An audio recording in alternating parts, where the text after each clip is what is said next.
When the financial crisis started to take its toll on New York, the fallout didn't take long. Rising unemployment, falling rents, recession specials, and plunging hotel rates. You didn't need to be an economist to see the recession in action. But something strange has happened this summer in the Big Apple. Tourism is coming back, even as unemployment keeps rising.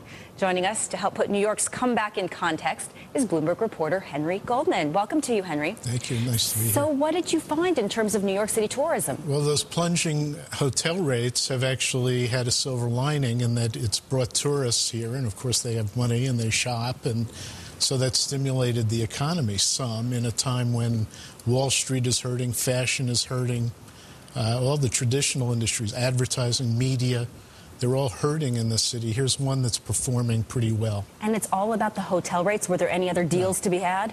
Well, it's not just deals. I mean, New York, for example, has taken some business from Las Vegas and Orlando, which has had a stigma in the age of tarps because they're resort towns. New York has the image and the reality of being a business-to-business town.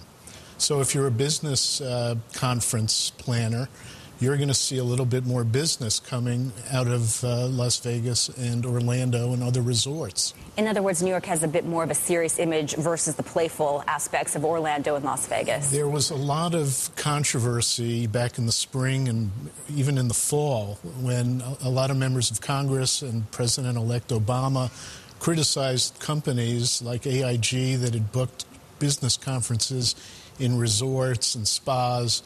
New York doesn't have that image. What happens in Vegas, it's a brilliant advertising campaign. What happens in Vegas stays in Vegas. And it stays in New York, too, but we don't have that slogan in New York City. So now we're coming into, it's a little early to be talking about the holidays, but there is a huge draw for tourists. Are they expecting, are the economists forecasting this heavy demand we saw in the summer to carry over through the all-important holiday season? The demand is remaining pretty firm. I spoke to a hotel manager yesterday. He talked about more corporate bookings on top of the leisure bookings.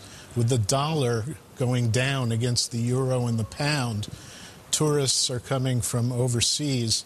We've benefited a lot this summer from domestic tourists who couldn't afford to go overseas, so they came to New York for a cosmopolitan experience. It's important to say that the New York experience, Broadway, a lot of free entertainment, a lot of free cultural attractions, helps drive the tourism business here in New York City. So it's great for New York, but what are the planners in Orlando and Las Vegas saying? How are they kind of countering this? Well, they're hurting. I mean, I think that they've lowered their rates considerably.